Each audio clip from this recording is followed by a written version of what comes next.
Comment s'est passée la vie à la maison seule après la réhabilitation et après avoir été accompagnée avec ta mère pendant les premiers mois? Je veux juste faire un petit retour en arrière par rapport à mon retour à la maison. En fait, surtout mon retour à la maison, mais même les étapes précédentes, une des choses qui m'a beaucoup servi, c'est le fait que c'était la COVID. Donc, on n'avait pas le droit de se visiter, on n'avait pas le droit de se promener, on n'avait pas le droit de faire des parties. Alors pour moi, puis là, je veux dire, c'est normal, c'est humain. Je suis partie 9 mois et demi versus une semaine. Les gens auraient voulu me voir, auraient voulu me parler, auraient voulu être témoins de mon état. So sad, personne ne peut venir chez moi. So sad, parce que j'ai pas l'énergie de parler aux gens. J'ai pas l'énergie de visiter avec les gens. Et ce qui m'a permis aussi, et j'en parle maintenant, mais ça continue d'évoluer, c'est que j'avais toujours un filet de sauvetage, un safety net. J'avais ma mère qui était là pour checker que je fermais mes ronds. J'ai de la misère à laver la douche parce que j'ai un trouble d'équilibre. Elle va faire la partie que je suis pas capable de faire. J'ai perdu mon permis de conduire à cause de ma vue double. Elle va me conduire partout. Ça, c'est pas rien parce que j'avais accès, j'étais inscrite, tout ça, pour les transports. Mais attendre un transport adapté, puis parce que ça peut prendre jusqu'à booker, 1 heure. Booker des transports adaptés, planifier. Puis là, on parle même pas de l'aspect financier. Ça, là, pour moi, c'était pas un aspect que j'avais à regarder. Mais tu sais, ma mère, quand elle habitait chez nous, elle était chez nous, mais quand je suis restée toute seule, si j'avais besoin d'un lift, elle venait me chercher. Ma soeur aussi, elle a contribué, mais j'ai jamais eu à prendre le transport adapté. Ce qui est vraiment pas une petite chose. Si on revient à revenir à la maison seule, j'ai toujours habité seule depuis que je suis partie chez mes parents. Alors, j'avais hâte de me retrouver dans ma maison, dans mes affaires. Pas que ma mère a dérangé, là, pas du tout. Puis il y a aussi la question de, vas-tu être capable? Vas-tu être capable? Parce que le vas-tu être capable, là, c'est 24 heures sur 24. C'est pas juste quand je me lève, c'est je me lève la nuit pour aller aux toilettes. N'importe quoi, là, le matin, j'ai mal à la jambe. C'est 24 heures sur 24. C'est, oui, toute la vie que t'es réveillé, mais c'est le reste du temps aussi. Alors, énormément de défis. Puis vous comprenez que à chaque saison, les défis sont différents. On va dire que ça rend la vie intéressante, pour ne pas dire autre chose. Ça rend la vie intéressante, mais malgré tout, je réussissais. Avec énormément d'efforts, je réussissais. Une des clés de mon succès, je le dis souvent, je vais le répéter, ce sont les stratégies que j'ai mises en place. J'en parle pour moi, j'en parle pour tout le monde. Je trouve que c'est important, les stratégies dans la vie.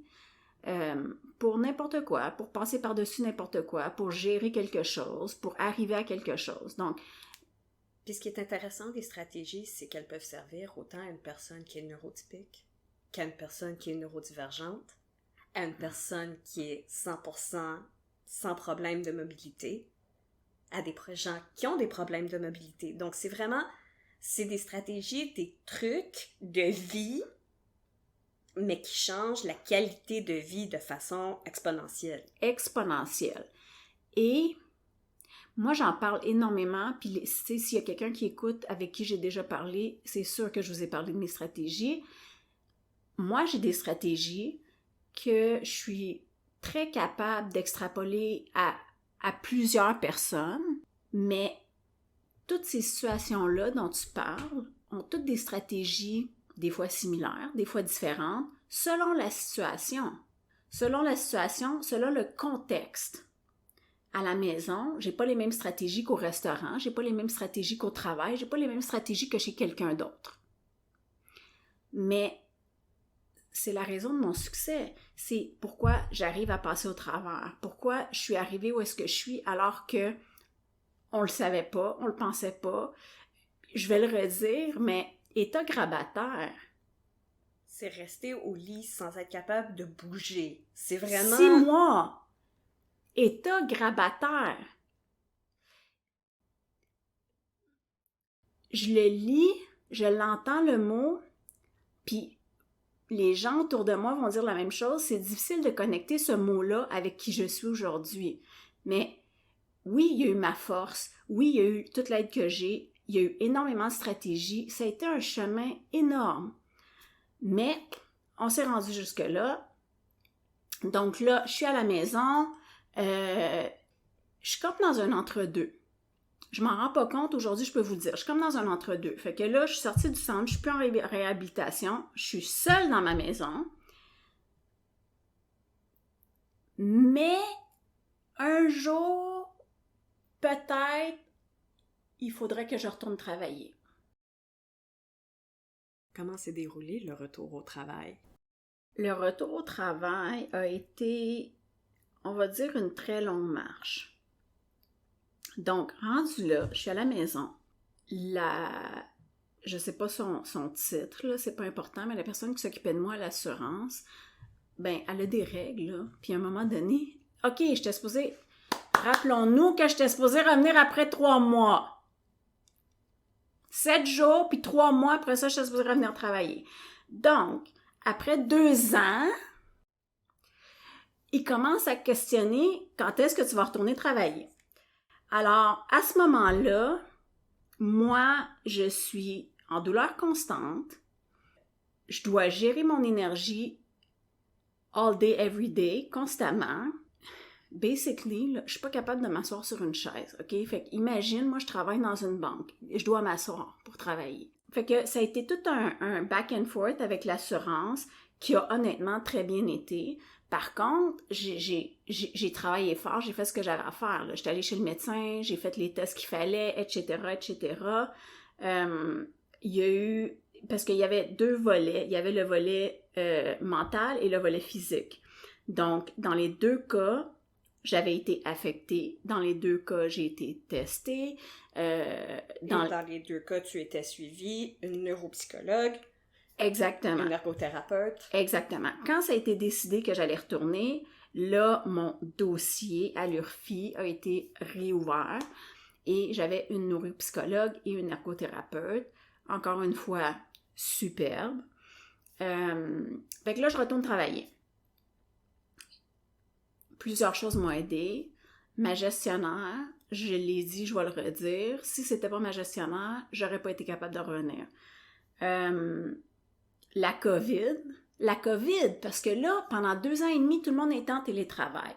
All of a sudden, tout d'un coup, tout le monde était en télétravail. Alors, c'est possible. C'est possible. Alors moi, je suis là avec mes douleurs chroniques, incapable de m'asseoir pendant, on va dire très longtemps, là, mais même 10 minutes, c'est difficile. Ça m'a bien servi. Ma gestionnaire, elle était superbe.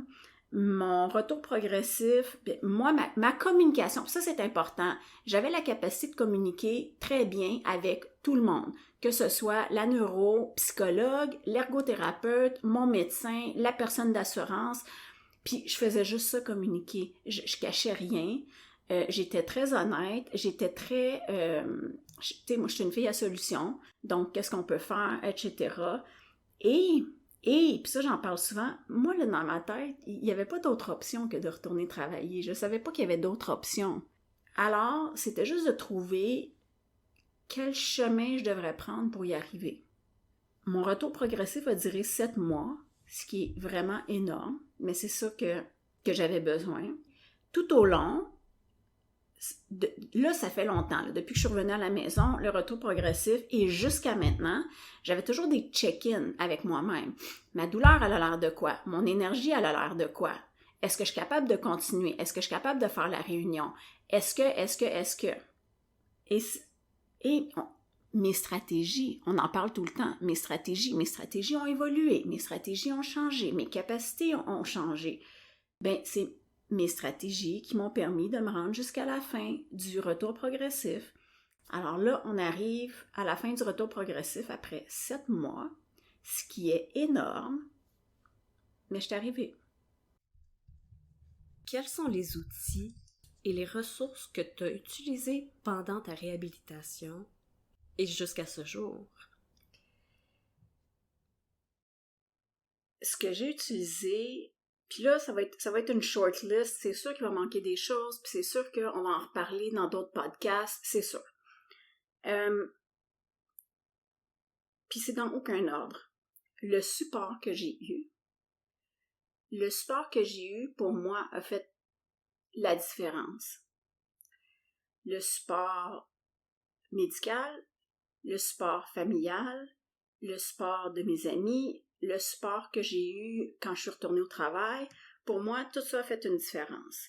Tu sais, si ma mère n'avait pas été à l'hôpital à chaque jour jusqu'à la COVID, j'aurais pas été traitée pareil. J'aurais pas été maltraitée, mais c'est sûr que j'aurais pas été traitée pareil. Elle était là 10-12 heures par jour. Bon. Ça, c'est une grosse chose. Je vais toujours en reparler. Le support que j'ai eu. Les personnes qui m'ont entourée, que ce soit les personnes médicales ou que ce soit mes thérapeutes. Tu sais, mes thérapeutes, sans vouloir être kitsch, c'est tout rendu mes amis, on a tous des inside jokes, tu sais. Pourquoi? Ben parce qu'il y a une relation, mais parce que dans tout mon cheminement, puis tu sais, le deuxième point, c'est les thérapies, mais les thérapeutes ont fait une grosse différence. Fait que dans tout mon cheminement, j'ai toujours senti que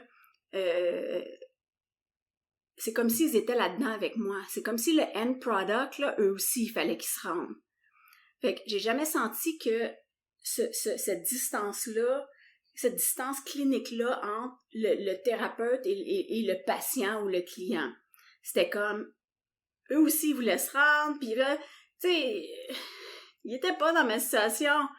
Mais eux aussi, ils voulaient que je me rende, puis quand j'étais allée au Portugal, j'ai écrit à des thérapeutes à qui je faisais même plus affaire.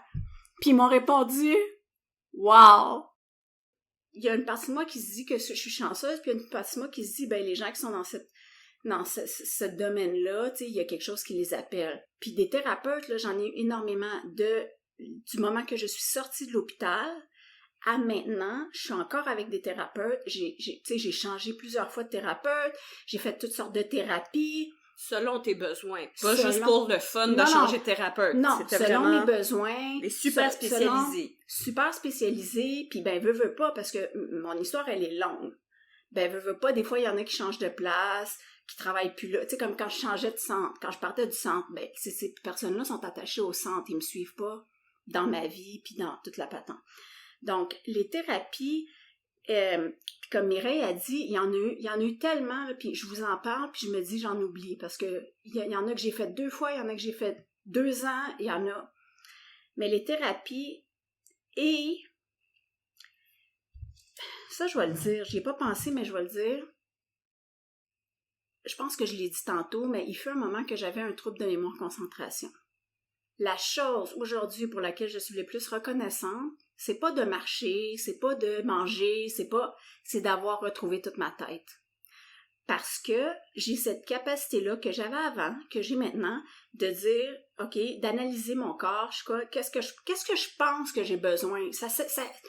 Puis tout existe, OK? Tu peux le chercher sur Internet, tout existe. Fait que si tu peux l'imaginer, c'est sûrement que ça existe. Je suis pas si intelligente que ça pour développer une nouvelle thérapie,